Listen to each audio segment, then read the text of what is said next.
Hello my dear friends and welcome to a little Wolcen build update because the latest hotfix 1103 nerfed my build a bit and they did some changes I don't like, and that's why it's time to consider some other options.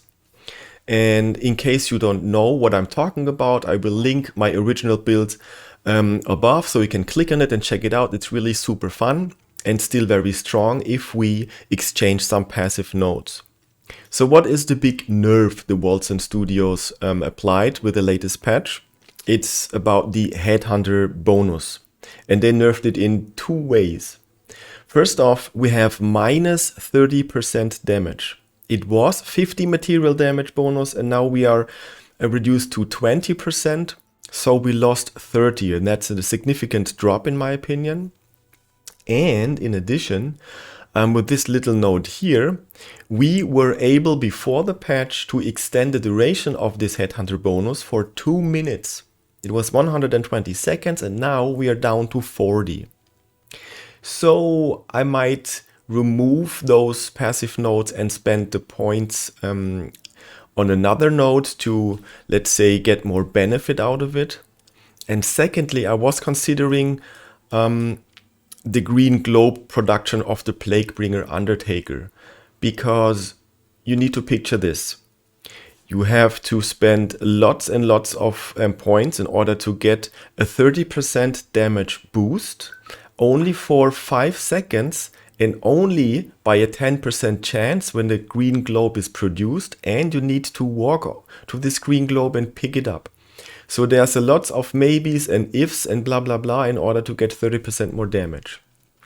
What if we instead, now here it comes, if we check out still the Exorcist tree, we have, where is it?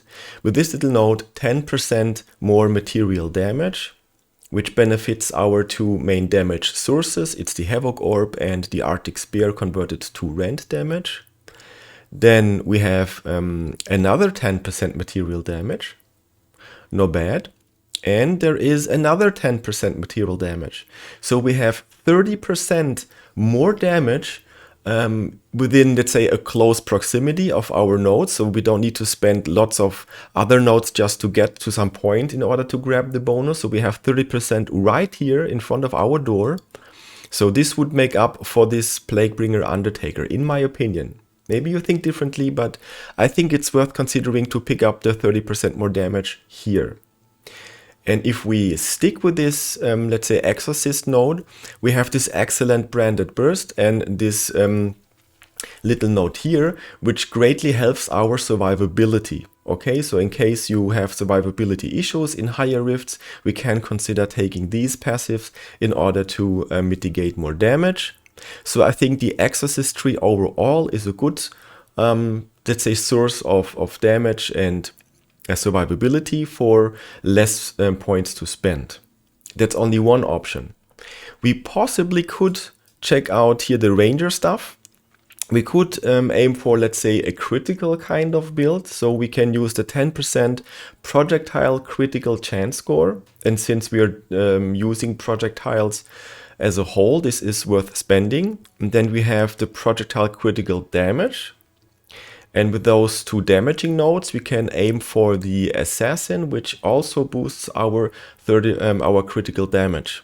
Okay, so this would also be an option to consider. And if we stay here, you can see this little node. There is another 10% crit chance and another 10% crit chance for projectiles only. And since this build is about projectiles, that's also worth considering. I don't think this is a good option. Piercing, we don't need piercing because the Havoc Orb doesn't really, let's say, benefit from the piercing.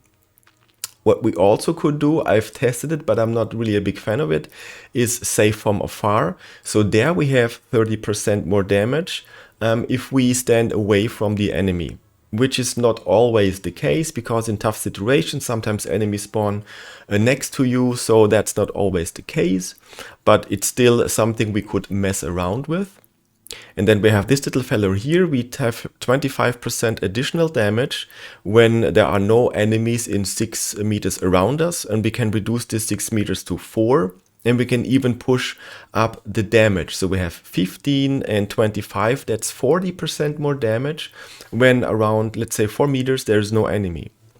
So this is also something we could consider instead of our green globe and the stupid headhunter. Okay, so you're basically free to decide where you want to go.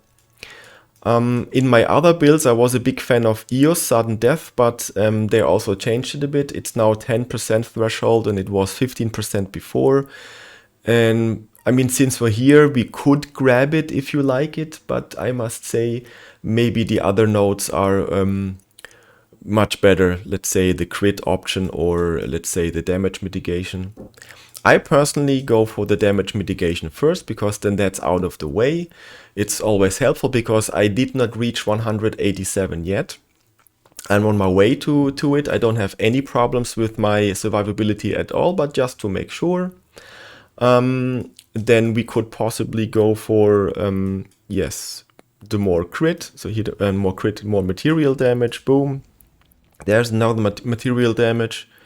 And boom, there's another material damage. So I have lots of material damage here. I could go for more projectile damage if I do that.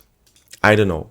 I mean, there are plenty of choices. So please bear with me if I don't give you a definite answer what to take. It's up to you. You can experiment with going just for the flat damage. You can go for the crit option. You see, there's plenty of choice. Okay. So that's all for the update, because I'm sure, because something seems fishy with the build, because before the patch I could see that my damage, average damage, was dropping when I'm using those blessed silver points, and you can see it doesn't change at all. Even if they come back, I don't know. Something is not right. That's my impression. I think they will bring out another patch or another hotfix. So before I spend too much time to create the perfect build, it will get patched anyway. So yeah, I'm just waiting until they fix the stuff, and then we'll see if there's another cool build to build, basically. Okay, so that's it for the update. I hope it was informative. Please update your build if you're using this one, and have a nice day.